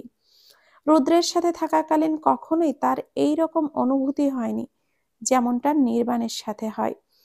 নির্বাণের নাম মাত্র এখন তার হৃদস্পন্দন তড়িৎ বেগে লাগাতে লাগলো। ভালো লাগা যেন জোয়ারে বয়ে আনে। নিজের মধ্যে পরিবর্তনগুলি দেখে স্পর্শী নিজেও বিস্মিত, বিমূঢ়, হতবাক। তার নিজের কাছে করা প্রশ্ন অনেক, কিন্তু উত্তর নেই একটিরও। তপ্ত নিঃশ্বাস ফেলল সে। কিছুক্ষণ নির্বাণের পানে তাকিয়ে থেকে জানালার বাহিরে তাকালো। সূর্যের উত্তাপ বাড়তে শুরু করেছে, বেলা বাড়ছে। স্পর্শী এইবার খুব সতর্কতার সাথে নির্বাণের কাছ থেকে নিজেকে ছড়িয়ে নিল। খেয়াল রাখলো কোনোভাবে যেন নির্বাণের ঘুম না ভাঙে। মানুষটাকে আরো কিছু প্রহর শান্তিতে ঘুমাতে দিতে চাইছিল, নাকি এমন অবস্থায় তার সামনে বিড়ম্বনায় পড়তে চাইছিল না বলে এই চাওয়া পোষণ করা, সেটাই স্পর্শী ভালো জানে। নির্বাণকে পাশে শুইয়ে দিয়ে বিছানা ছাড়ল স্পর্শী। ঢিলে হয়ে আসা হাত খোপাটা খুলে পুনরায় ভালো মতো হাত খোপা করে নিল। নিজের জামা কাপড় ঠিক করে চলে গেল ওয়াশরুমে। সকালের নাস্তা শেষে ড্রয়িং রুমে বাড়ির মধ্যবয়স্ক যুবতী কিশোরীর দল গোল করে বসলো স্পর্শীকে ঘিরে। বিভিন্ন কথার আসর বসেছে ওকে নিয়ে। স্পর্শী নম্রতার সাথেই সকল প্রশ্নের উত্তর দিচ্ছে। সকালে ওঠার পরপরই নীলুফা বেগম ধীরে ধীরে সকলের সাথে ওর পরিচয় করিয়ে দিয়েছেন, যার দরুন কিছু ঘন্টার ব্যবধানে সে কৌতূহলের বস্তু হয়ে উঠেছে ছোট বড় সকলের জন্য। দীর্ঘ সময় তাদের মাঝে থাকার পর তাদের কথার প্রেক্ষিতে স্পর্শী যতটুকু জেনেছে তা হলো নির্বাণের মা নীলুফা বেগমেরা 4 ভাই বোন। তিনি বংশের তৃতীয় সন্তান। বড় দুইজন ভাই হচ্ছেন রাদিন আর রাসেল। ছোট জনের নাম এমাদুল। 3 ভাই একত্রে বউ বাচ্চা নিয়ে তাদের বাবা সমীর শেখের ছায়াতলেই থাকেন। তাদের মা মারা গিয়েছেন কয়েক বছর পূর্বেই। ছোট জন চাকুরিজীবী হলেও বাকি দুইজন সমীর শেখের সাথেই হোটেলের ব্যবসায় নিয়োজিত। অবশ্য নীলুফার বাবাও এই ভাই রাদিনের সাথেই ব্যবসায় আছেন। সেই সূত্রে কয়েকদিন রেস্তোরাঁর মালিকানা এখন তারই হাতে। তবে নির্বাণের বাবাকে নিয়ে কেউ তেমন কিছু তথ্য দেয়নি। কথায় কথায় নির্বাণের বাবাকে কথা উঠলেও মুহূর্তেই তা নীলুফা সূক্ষ্মভাবে নিজের কথার ভাঁজে ঘুরিয়ে ফেলেন। অর্ধ অর্ধ তথ্যে স্পর্শী পড়ে যায় ধোঁয়াশায়। সাথে কিছুটা সন্দেহ হয় নীলুফা কিছু লুকাচ্ছেন, কিন্তু পরবর্তীতে আর আমলে নেয় না বিষয়টা। অন্যদের দিকে মনোযোগ স্থির করে। আড্ডা মাঝে ইমাদুলের স্ত্রী রোকেয়া কিছুটা ঠেস দিয়েই বলেন, মেয়ে দেখতে তো মাশাআল্লাহ, তবে গায়ের রং একটু চাপা। আমার ভাইয়ের মেয়ের কথা বলেছিলাম না তোমায় নির্বাণের জন্য, ওর চামড়ায় এর চেয়ে বেশি পরিষ্কার ছিল। দেখতেও তো পরীর চেয়েও কম ছিল না, কিন্তু তুমি গুরুত্ব দিলা না। ওকে কিন্তু আমাদের নির্বাণের পাশে ভালোই মানাতো। কথাটা কর্ণপাত হওয়া মাত্রই মনক্ষুণ্ণ হলো স্পর্শীর। আধার নামলো মুখে। খুব কষ্টে ঠোঁটের কোণে লেগে থাকা সৌজন্যমূলক হাসিটা বিলীন হতে দিল না সে। স্থির রাখলো তার গায়ের রং অতিরিক্ত চাপা না হলেও ছোট থেকে প্রায়শ এই নিয়ে ব্যঙ্গাত্মক উক্তি তাকে শুনতে হয়েছে। তখন ক্ষণিকের জন্য মন খারাপ হলেও এতটা খারাপ লাগেনি যতটা না আজ লাগছে। এত মন খারাপের উৎস সে জানে না। হতাশা জড়িয়ে নিঃশ্বাস ফেলে সে আর চোখে তাকালো নিজের শাশুড়ি নীলুফার দিকে। নীলুফার মুখে ছেয়ে আছে কাঠিন্য ভাব। হাতের তর্জনী উঠিয়ে নাকের ডগা হতে চশমাটা পেছনের দিকে ঠেলে দিয়ে সগরোক্তি কণ্ঠে বলল সে, আমার ছেলে তো আর অসাধারণ বা চাঁদের টুকরো না যে পরীর মতো বউ আনবো। অতি সাধারণ একজন, তাই ওর সাথেই মানানসই অতি সাধারণ বউই আমি ঘরে তুলেছি। নীলুফার কথার সূক্ষ্মতায় কারোর মুখে আর খেই রইল না। নীরব হলো পরিবেশ। স্পর্শীয় বিস্মিত নয়নে দেখল নীলুফাকে, সাথে তার পক্ষ নেওয়ার কিছুটা খুশিও। এই কিঞ্চিত সময়ের ব্যবধানে সে বুঝে গিয়েছে তার শাশুড়ি মোটেও কোনো নরম ব্যক্তির মানুষ নন। অত্যন্ত প্রখর সুচালো ব্যক্তিত্বের অধিকারী সে। কখন কাকে কিভাবে মোক্ষম জবাব দিতে হয় তা ভালো করেই জানেন সে। নীলুফার কথায় রোকেয়া কিছুটা নিভে গেলেও প্রকাশ করল না, বরং কথা ঘোরানোর জন্য বলল, আপা, আমি তো এইভাবে বলেছিলাম কথাটা, কিছু মনে করবেন না। নীলুফা কিছু বললেন না, নীরবেই তার অভিব্যক্তি নরম করলেন। পুনরায় সকলে কথাতে মশগুল হলো। হঠাৎ স্পর্শীর চোখ গিয়ে আটকালো দরজার দিকে। নির্বাণ আর নাহিদ একত্রে বাসার ভেতরে ঢুকছে, হাতে কিছু ঔষধপত্র আর টুকিটাকি জিনিসপত্র। দুই ভাইকে আসতে দেখে বৈঠকখানার আসর ভাঙে। বড় কয়েকজন উঠে নির্বাণের থেকে জিনিস বুঝে নিয়ে চলে রান্নাঘরের দিকে। অন্যরা চলে যায় নিজ নিজ কাজে বা রুমে। ছোটরা ছোটে পেছনের বাগান তলিতে। থেকে যায় শুধু নীলুফা, স্পর্শী আর এই বাড়ির বড় বউ হামনা, রাদিনের স্ত্রী। নির্মাণ তারই কাছে এসে ঔষধের ব্যাগটা এগিয়ে দিয়ে ঔষধের সূচিগুলো সম্পর্কে অবগত করতে থাকেন। নাহিদ টেবিলের ওপরে পলিথিনে মোড়ানো ব্যাগটি রেখে ধপ করে বসে পড়ে স্পর্শীর পাশেই। গলার কাছের টি শার্টটা সামনের দিকে টেনে ধরে বুকের মধ্যে ফু দিতে দিতেই বলে, আল্লাহ কি গরম! গরমে তো সিক্কাবাব হতে গেলাম। ঠান্ডা পানি দিতে বলো তো মা। নীলুফা নাহিদের কথা শুনে বলে, তোর মেজো মামি শরবত বানাইতে গিয়েছে, অপেক্ষা কর। নাহিদ বা হাতের বৃদ্ধা আঙ্গুল দিয়ে কপালের সোজা টান দিয়ে ঘামটুকু একবার ঝেড়ে ফেলে। ক্লান্তি মাখা কণ্ঠে বলে, আচ্ছা। অতঃপর স্পর্শীর দিকে তাকিয়ে বিস্তৃত হেসে বলে, তা ভাবি, কি খবর? কালকে তো আপনার সাথে কথাই বলা হলো না, আমাকে চিনেছেন তো? স্পর্শী হালকা হেসে বলে, আলহামদুলিল্লাহ ভালো। আর চিনব না কেন? আপনি নাহিদ ভাইয়া, তাই না? হ্যাঁ, আপনার কুটুসখানি মিষ্টি একটা দেবর। আমাকে ভোলা চলবে না, বুঝলেন? স্পর্শী কিঞ্চিত হেসে মাথা দুলিয়ে বলল, বুঝলাম। নাহিদ নিদারুণ এক হাসি উপহার দিয়ে বলে, এই তো আমার কিউট ভাবিটা আমায় বুঝেছে। তা ভাবি, ভাইয়া আপনার উপর অত্যাচার করে না তো? টিচার মানুষ, বোঝেনি তো, নাগের ডগায় একেবারে রাগ ঘরে। ভুল হলেই তো চটাস চটাট বেটের বাড়ি বসিয়ে দেয়। ডেভিল একটা। সো বি সেভ ভাবি। স্পর্শী কিছু বলতে যাবে তার আগে নির্বাণ নাহিদের দিকে চোখ রাঙানি দিয়ে বলে, আমি কিন্তু এখানেই আছি। নাহিদ নির্বাণের দিকে তাকিয়ে ভেংসি কেটে বলে, তো তুই সামনে আসিস বলেই কি আমার তোর তারিফের ফুলঝুরি বর্ষণ করতে হবে? সত্য বলা ফরজ, এখন সামনে যেই থাকুক না কেন। নির্বাণ তার সামনের সোফার উপরে রাখা কুশনটা নাহিদের মুখের উপরে ছুঁড়ে মেরে সগরোক্তি কণ্ঠে বলে, নিজের সত্য কথা নিজের কাছে রাখ, কেউ শুনতে চায়নি। আকস্মাৎ বালিশটা ছুঁড়ে মারায় নাহিদ আত্মরক্ষা করতে সক্ষম হয়নি, যার দরুন কুশনটা এসে তার নাকে বাড়ি খায়। নাহিদ ডান হাত দিয়ে নিজের নাকটা ঘষে বলে, আমি আগে থেকেই জানতাম তোর আমার উঁচু নাকটা পছন্দ না। আজ প্রমাণ হয়েই গেল। বালিশ ছুঁড়ে আমার নাকটা চ্যাপ্টা বানানোর ষড়যন্ত্র করতে লজ্জা করে না তোর? নির্বাণ রোষানক্তি দৃষ্টিতে তাকালো নাহিদের দিকে। আনমনে বিড়বিড় করলো, এমনিই আমি তার অপ্রিয়, এর মধ্যে এই অপদার্থটাই আবার আগুনে ঘি ঢালার কাজ করতেছে। এইদিকে দুই বাহের কাহিনী দেখে স্পর্শীর দম ফেটে হাসি পেলেও কোনো মতে ঠোঁট দুটো চেপে বসে রইল। নীলুফা নাহিদকে উদ্দেশ্য করে বলেন, নাহিদ, বেশি হচ্ছে। নাহিদ এইবার বাধ্য ছেলের মতো চুপ হয়ে যায়, তবে বিড়বিড় করে কিছু একটা বলল, কিন্তু কারোর কান অবধি সেটা পৌঁছালো না। কথার ফাঁকে আবারও রোকেয়া বেগম শব্দহীনভাবেই জায়গাটি প্রস্থান করেছেন। নির্বাণ এইবার নীলুফার পাশে এসে বসে বলে, মা, তোমার সাথে কিছু কথা ছিল। বল। আমি মাত্র 3 দিনের ছুটি নিয়েছিলাম ভার্সিটি থেকে। সেই ছুটি তো ফুরিয়েই আসছে। আমি তাহলে এখন ফেরত যাই। কাজ আছে হাতে প্রচুর। পরেও অনুষ্ঠানের সময় না হয় ব্যাক করব। নীলুফা স্বগরোক্তি কণ্ঠে বলে, জিনিসটা ভালো দেখায় না নির্বাণ। তার ওপর বড় ভাইজানও এখন অসুস্থ। বড় ছেলে হিসাবে তোমাকেই সব দেখতে হবে। ছুটি বাড়িয়ে নাও। একেবারে আমাদের সাথেই যাবে তুমি। আর কাজ থাকলে এইখান থেকে সেটা করার ব্যবস্থা করো। নির্বাণ প্রতিউত্তর করল না কোনো।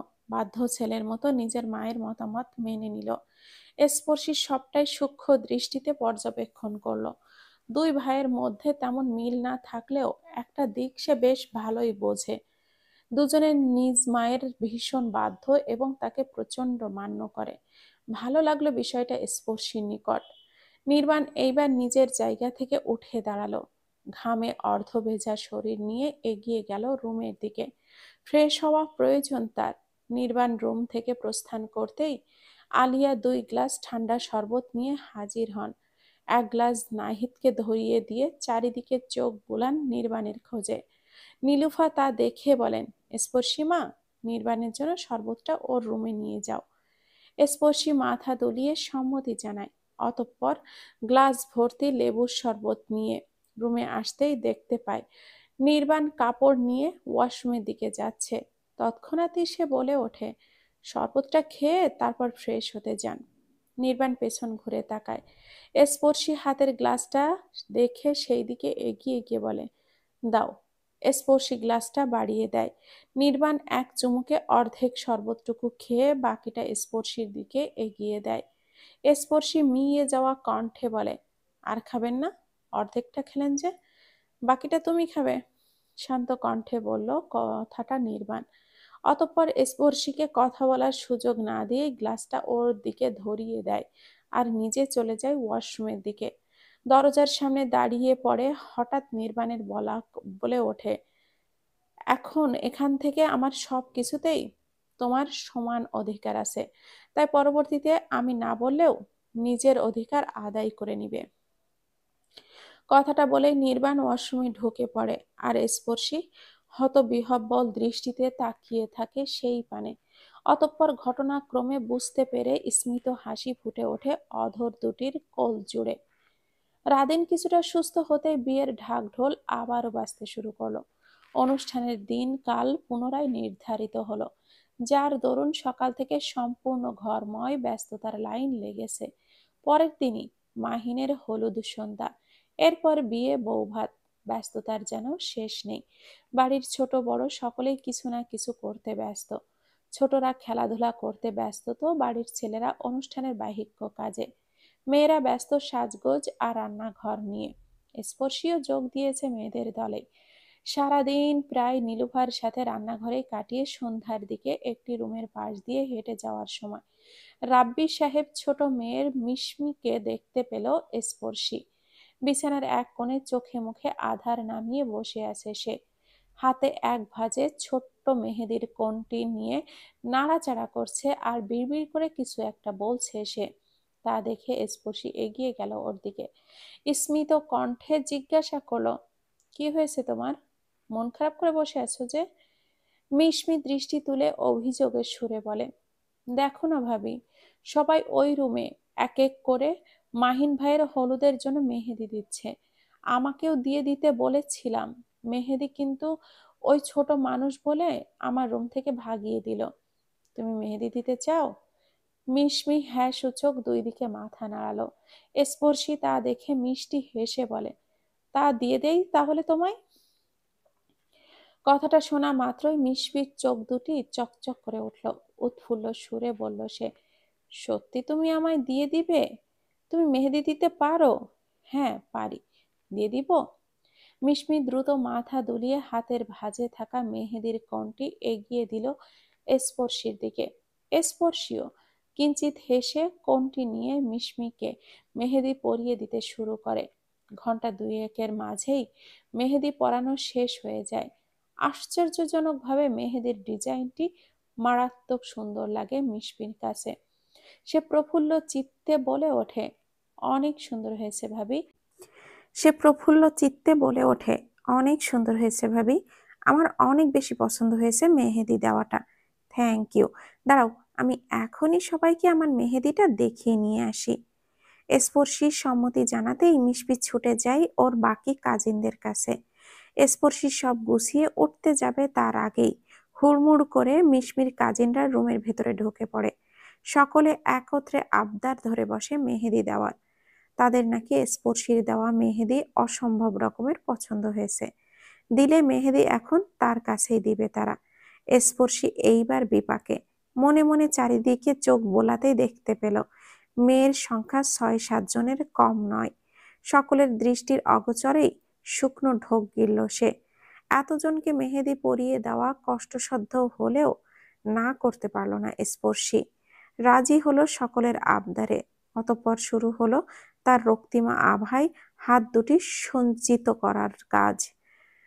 ঘন্টা পেরিয়ে গুটি কয়েক প্রহর লেগে গেল সকলের মেহেদি দিয়ে উঠতে উঠতে। ঘাড়, হাত, চোখ টনটন করছে এখন। তীক্ষ্ণ ব্যথার অনুভূতি হ্রাস করছে তাকে। স্পর্শী আড়মোড়া ভেঙে কতক্ষণ হাত ঝাড়ল, অতঃপর এক পলক তাকালো ঘড়ির দিকে। রাত 11টার বেশি বাজে। মাঝে বিরতি নিয়ে রাতের খাবার এর মাঝেই খেয়ে নিয়েছিল সে। অন্যথায় এখন হয়তো খিদের জ্বালায় মরতে হতো তাকে। দীর্ঘ নিঃশ্বাস ফেলে সে। এগিয়ে যায় তার জন্য বরাদ্দ করা রুমে। রুমে এসে আগে হাতে লেগে থাকা মেহেদিটুকু ধুয়ে নেয়। জায়গায় জায়গায় মেহেদির দাগ বসে গিয়েছে। অতঃপর চোখে মুখে পানির কয়েকটা ঝাপটা দিয়ে বেরিয়ে আসে। বেরিয়ে এসে বিছানার ধারে নির্বাণকে বসা দেখতে পায় সে। স্পর্শী মুখ হাত মুছে সামনে এগিয়ে যেতেই নির্বাণ বলে ওঠে, তুমি মেহেদি দাওনি কেন? স্পর্শী অবসন্ন কণ্ঠে বলে, সময় পাইনি, আর আপাতত মেহেদি দেওয়ার মতো আমার মধ্যে শক্তিও অবশিষ্ট নেই। নির্বাণ সগরোক্তি কণ্ঠে বলে, টেবিলের উপরে মেহেদি রাখা আছে, যাও নিয়ে আসো, এখনই দেবে তুমি।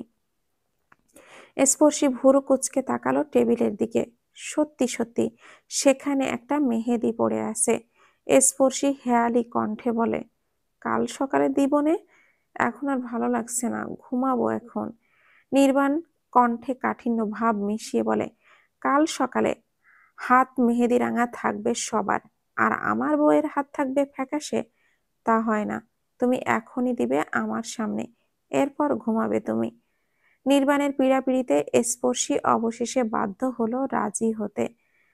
পুনরায় বসলো মেহেদি হাতে নিয়ে। বাঁ হাতের উল্টো পিঠে তার তালুতে খুবই সহজ সরল একটা ডিজাইন এঁকে নিল সে। মেহেদি দেওয়া শেষ হতেই নির্বাণ সূক্ষ্ম দৃষ্টিতে একবার দেখলো হাতটা। অতঃপর স্পর্শীর হাত থেকে মেহেদির কোণটা নিয়ে নিল নির্বাণ। তালুর এক কোণে কিছু একটা লেখার ক্ষুদ্র প্রচেষ্টা করলো। কয়েক মিনিটের ব্যবধানে হয়তো সফলও হলো। স্পর্শী তাকালো সেই দিকে। হাতের এক কোণে ইংরেজি ক্যাপিটাল লেটারের এন লিখেছে সে। অক্ষরটা চোখে পড়া মাত্রই স্পর্শীর চোখ বৃহৎ আকার ধারণ করলো। চোখের কানায় কানায় অপার বিস্ময় ভর্তি করে তাকালো নির্বাণের পানে। নির্বাণ তখন ঠোঁটের কোণে ছোট্ট হাসি ঝুলিয়ে বলে, নাও, পারফেক্ট। স্পর্শী এইবার অবসন্ন কণ্ঠে বলে, ঘুমোই আমি এবেক্ষণ। নির্বাণ কিছুক্ষণ চুপ থেকে বলে, আমি মেহেদি পরাতে জানলে হয়তো তোমার কষ্টটা লাঘব হতো। নির্বাণের কণ্ঠে স্পষ্ট আবেগ। মুহূর্তে স্পর্শী নির্বাক নিরুত্তর হয়ে তাকিয়ে রইল নির্বাণের পানে। খুঁজে পেল না সেই উত্তর দেওয়ার মতো কোনো শব্দ। দিন শুরু হয়েছে কিঞ্চিত প্রহর পূর্বে। সময় গড়িয়ে রোদের প্রখরতা যত বৃদ্ধি পাচ্ছে ততই বাড়ছে ব্যস্ততা। আভ্যন্তরীণ কাজে মশগুল গৃহকর্মীরা। পাড়া পড়শির আনাগোনা বেশ। ক্ষণিকের জন্য এসে গল্প করে খোঁজ খবর নিয়ে যাচ্ছেন। হয়তো কোনো ছুতো পেলেই গুজব রটাবে এই আশায়। পেছনের বাগানের দিকে হলুদের জন্য সাজানো হয়েছে স্টেজ। কাজ ঠিকমতো হচ্ছে কিনা তারই তদারকি করছে নির্বাণ। স্টেজের বিপরীত মুখী খানিকটা দূরে বাবুর্চিদের দিকে নজর রাখছে নাহিদ আর রাদিন। সাহেবের ছোট ছেলে মৃদুল। বাকিরা অন্য সব কাজে নিয়োজিত। খালি হাতে বসে নেই কেউই। লাকড়ি চুলোর তাপে নাহিদ প্রায় যাই অবস্থা। মাথার ঘাম ঝরছে চিবুক বেয়ে পা পর্যন্ত। উঁচু নাকের ডগায় জমে থাকা বিন্দু বিন্দু ঘাম ঝলমল করছে রৌদ্রের কিরণে।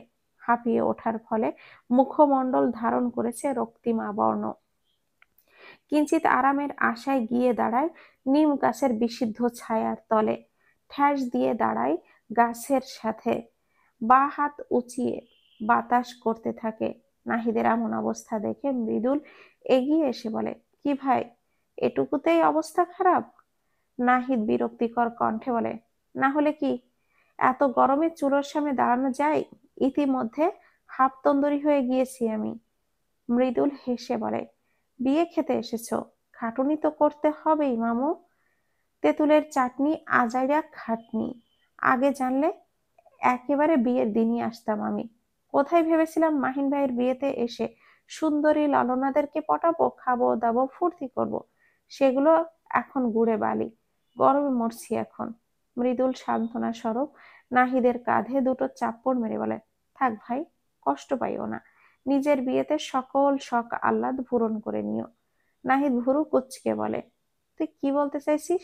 নিজের বিয়েতে বউ রেখে অন্য মেয়েদের পেছনে ঘুরবো আমি? এইসব নাউজুবিল্লাহ মার্কা কথা কই পাস তুই? মৃদুল কিছু বলার পূর্বেই পেছন থেকে কেউ ভরাট কণ্ঠে বলে ওঠে, কাজ বাদ দিয়ে তোরা এখানে কি করিস? নাহিদ চোখ তুলে সামনে তাকায়। নির্বাণকে সামনে দেখতে পেয়ে নাহিদ অবসন্ন কণ্ঠে বলে, ওইদিকে কি গরম দেখছো ভাই, দাঁড়ানো জাস্ট যাচ্ছেই না, তাই এইদিকে এসে দাঁড়িয়েছি। নির্বাণ ভুরুকুটি করে প্রখর কণ্ঠে বলে, যত সব কাজে ফাঁকি দেওয়ার ধান্দা, যা এখনই ওইদিকে যা, দেখ কাজ কতটুকু এগিয়েছে। মৃদুল যেই ঝাড়ি শুনে আর দাঁড়ানোর সাহস পেল না, আগে ভাগে কেটে পড়ল। নাহিদ মুখটা ছোট করে বিড়বিড় করে বলল, জল্লাদ একটা। নির্বাণ পুনরায় তাড়া দিতেই নাহিদ বলে ওঠে, আরে ভাই যাচ্ছি তো। নাহিদ মুখ ঘুচিয়ে সামনে যেতে নিলেই পেছন থেকে নির্বাণ ডেকে ওঠে, এই নাহিদ শোন। নাহিদ পেছনে ঘুরে বলে, আবার কি? বাপুরজিদের বলছিস না কোন খাবারের যাতে বাদাম জাতীয় কিছু বা বাদামের পেস্ট ব্যবহার না করে? নাহিদ আশ্বস্ত কণ্ঠে বলে, হ্যাঁ ভাই বলেছি, একবার দুইবার তিনবার বলেছি, তাও খেয়াল রাখিস, ভুল হলে তোর খবর আছে, শাসিয়ে বলল কথাটা নির্বাণ। নাহিদ মাথা দুলিয়ে বলে, ভুল হবে না, নিশ্চিন্তে থাকো, কিন্তু বাদামে অ্যালার্জি কার? আমাদের বাসার কেউ আছে বলে তো মনে হয় না। নির্বাণ অকপট রাগ দেখিয়ে বলে, তোকে এত জানতে হবে না, যে কাজ দিয়েছিস সেটাই কর, যা। নাহিদ কথা বাড়ালো না, আপন মনে বিড়বিড় করতে করতেই নিজের স্থান ত্যাগ করলো। দুপুরের খাবারের জন্য ডাকতে বাগানের দিকে আসলো স্পর্শী। নাহিদদের বলে ভেতরে পাঠিয়ে দিয়ে এগিয়ে গেল নির্বাণের দিকে। উল্টো ঘুরে দাঁড়িয়ে আছে নির্বাণ, ঘর্মাক্ত শরীরের সাথে লেপ্টে আছে বেগুনি রঙের শার্টটি। তারই সামনে মাথা নত করে দাঁড়িয়ে আছে দুটি অল্প বয়সী ছেলে। কাজে গাফিলতি করায় তাদেরকেই অতি তীক্ষ্ণ কণ্ঠে ঝাড়ছে নির্বাণ। কথার ধারেই কপোকাত তাদের কাছে। ছেলেদের অভিব্যক্তি বেশ শোচনীয়, মনে মনে হয়তো এটাই আওড়াচ্ছে, ছেড়ে দেবা কেঁদে বাসি। স্পর্শী নির্বাণের পেছনে দাঁড়িয়ে নীরবে সবটাই দেখলো। মিনমিনের স্বরে নিজেই বলল, এই যে, এটা হচ্ছে মানুষটার আসল রূপ, ধমকা ধমকি ছাড়া একটা কথাও বলতে পারে না। কি হয় একটু নরম কণ্ঠে কথা বললে? দীর্ঘ নিঃশ্বাস ছেড়ে মনে সাহস জুগিয়ে স্পর্শী মৃদু স্বরে ডাকলো, এই যে শুনছেন? মিষ্টি কণ্ঠে বলা বাণীটি নির্বাণের কর্ণগোচর হওয়া মাত্রই ঘাড় ঘুরিয়ে পেছনে তাকায় সে। স্পর্শীকে দেখা মাত্রই তির্যক দৃষ্টি নরম হয়। সে ছেলে দুটোকে যেতে বলে স্পর্শীর দিকে ঘুরে দাঁড়ায়। মুহূর্তে তীক্ষ্ণ কণ্ঠস্বর নামিয়ে কোমল কণ্ঠে বলে, বলো। নির্বাণের কণ্ঠে হঠাৎ পরিবর্তিত হতে দেখেই স্পর্শী বেশ চমকায়, কিন্তু পর মুহূর্তেই নিজেকে সামলে বলে, মা আপনাকে খাবারের জন্য ডাকছেন, ভেতরে আসুন। আচ্ছা চলো। স্পর্শী নিঃশব্দে এগিয়ে যায়। তারই পাশেই নির্বাণও হাঁটা দেয়। 3-4 কদম এগিয়ে যেতেই নির্বাণ বলে ওঠে, তোমার বাঁ হাতটা দেখাও তো দেখি।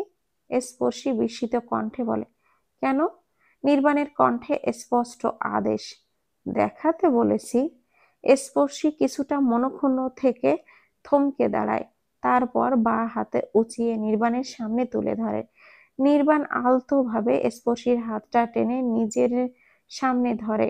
মুহূর্তে স্পর্শীর মাঝে বয়ে যায় আলাদা একটা শিহরণ। কিছুটা সময় এভাবেই নীরবে অতিবাহিত হতে স্পর্শী নিজেকে স্বাভাবিক করে নির্লিপ্ত দৃষ্টিতে নির্বাণের দিকে তাকিয়ে বলে, দেখা হয়েছে? নির্বাণ ভুরু কুঞ্চিত করে দৃষ্টিতে তাকায়। তোমার মেহেদি লাল হলো না কেন? মেহেদিটা কি ভালো না? নির্বাণের প্রশ্ন শুনে স্পর্শী কিঞ্চিত হেসে ওঠে, বলে, এই মেহেদির রং হাতে একটু সময় লাগে, চিন্তা নেই, সন্ধ্যার মধ্যে রং হয়ে যাবে। নির্বাণ ঠোঁট যুগল গোল করে বলে, ও আচ্ছা, হুম, এখন চলুন ভেতরে। হলদেটে আকাশে সূর্য মহাশয় ক্ষান্ত নিমজ্জিত হওয়া মাত্রই আগমন হলো আঁধারের। জ্বলে উঠল রং বেরঙের মরিচ বাতি। সজ্জিত দেখলো শেখ বাড়ি।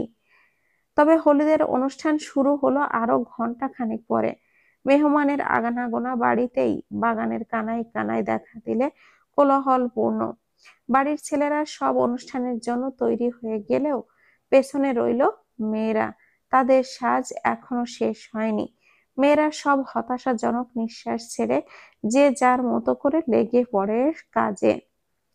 বাহিরে আয়োজন সব ঠিকঠাক আছে কিনা তা পর্যবেক্ষণ করে ঘরে ফিরল নির্বাণ। এগিয়ে গেল নিজ রুমের দিকে। দরজা ভেজিয়ে রাখা ছিল বিধায় নক না করে রুমের ভেতরে ঢুকে পড়ল সে। অতঃপর কর্ণকুহরে প্রতিধ্বনিত হলো কারো সূক্ষ্ম কণ্ঠের চিৎকার। হতভম্ব হয়ে নির্বাণ পড়ল নিজের স্থানেই। দৃষ্টি বড় বড় করে তাকালো সে। স্পর্শী তখন আঁচল ঠিক করতে ব্যস্ত। কোনো মতে আঁচল ঠিক করে প্রখর কণ্ঠে বলে, নক করে আসবেন তো নাকি? ঘটনাক্রমে বুঝে উঠতেই নির্বাণের কিঞ্চিত মুহূর্ত লেগে যায়। অতঃপর ঠোঁটের কোণে সূক্ষ্ম হাসি ফুটিয়ে সে বলে, রুম থেকে শুরু, যেখানে গোটা গোটা মানুষটাই আমার, সেখানে নক করার প্রয়োজন আছে নাকি? স্পর্শী হতবিহ্বল দৃষ্টিতে তাকায় নির্বাণের পানে। ঠোঁট যুগলের মাঝে আপনা আপনি সৃষ্টি হয় দূরত্ব। সে মোটেও এমন এক উত্তর আশা করেনি। বিড়ম্বনাতা বিমূঢ়তায় স্পর্শী খেই হারায়। ফ্যালফ্যাল করে তাকিয়ে থাকে শুধু। নির্বাণ সেই দৃষ্টি উপেক্ষা করে বলে, আমার রূপ বাড়েনি যে এইভাবে তাকিয়ে আছো? স্পর্শী দ্রুত দৃষ্টিটা সরিয়ে নেয়। লজ্জায় মাথা কাটা যাচ্ছে তার এখন। মানুষটা এমন কেন? উফ! নির্বাণ স্পর্শীর এতটা গুরুত্ব না দিয়ে দরজা ভিজিয়ে দিল। অতঃপর নিজের ব্যাগের কাছে গিয়ে কি যেন একটা খুঁজতে লাগে। স্পর্শী এক পলক নির্বাণের দিকে তাকিয়ে নিজেকে স্বাভাবিক করার ক্ষীণ প্রচেষ্টা করলো, মনোযোগ দিল নিজ কাজে। নির্বাণ ব্যাগ থেকে একটা চেক বইয়ের মতো কিছু বের করে উঠে দাঁড়ালো। পূর্ণ দৃষ্টিতে তাকালো স্পর্শীর পানে। স্পর্শীর হাতে সেফটি পিন নিয়ে পিঠের দিকের ব্লাউজের সাথে সেফটি পিন করার আপ্রাণ চেষ্টা চালাচ্ছে, কিন্তু প্রতিবারই ব্যর্থ হচ্ছে সে। নির্বাণ তা দেখে নিঃশব্দে এগিয়ে গেল। মুহূর্তে স্পর্শীর হাত থেকে সেফটি পিনটা নিয়ে নিজে লাগিয়ে দিল। ঘটনার চক্রে স্পর্শী ভড়কে ওঠে। আয়নার ভেতর দিয়ে গোল গোল চোখে তাকায় নির্বাণের দিকে। নির্বাণ কয়েক কদম পেছনে গিয়ে সগরোক্তি কণ্ঠে বলে, এইদিকে ঘোরো। নির্বাণের এক বাক্যে করা স্পর্শী রোবটের ন্যায় ঘুরে দাঁড়ায়। নির্বাণ ভালো মতো স্পর্শীকে একবার পরখ করে নেয়। ক্ষণেই তার চোখ দিয়ে আটকায় নিষিদ্ধ স্থানে। নির্বাণ দ্রুত নিজের দৃষ্টি সংযত করে দৃঢ় কণ্ঠে বলে, সেফটি পিন দাও কয়েকটা আমায়। স্পর্শী নির্বাক। ড্রেসিং টেবিলের ওপর থেকে কয়েকটা সেফটি পিন নিয়ে নির্বাণকে দেয়। নির্বাণ হাতের বইটা বিছানার উপরে রেখে স্পর্শীর নিকটে এসে হাঁটু গেড়ে বসে। স্পর্শীর কোমরের পাশে শাড়ি ঠিক করার মতো করে টেনে সেফটি পিনের সাহায্যে ভালো মতো এঁটে দিয়ে বলে, শাড়ি ঠিকঠাক মতো পরতে না পারলে পরো কেন? যত সব মানুষের মাথা নষ্ট করার ধান্দা। কথাটা বলেই নির্বাণ উঠে দাঁড়ায়। বিছানার ওপর থেকে বইটা নিয়ে দ্রুত গতিতে পা চালিয়ে বেরিয়ে যায় রুম থেকে। আর স্পর্শী পুনরায় হতবিহ্বল দৃষ্টিতে তাকিয়ে থাকে দরজার দিকে। তার দিনটাই আজ বোধহয় বিহ্বলতাময়।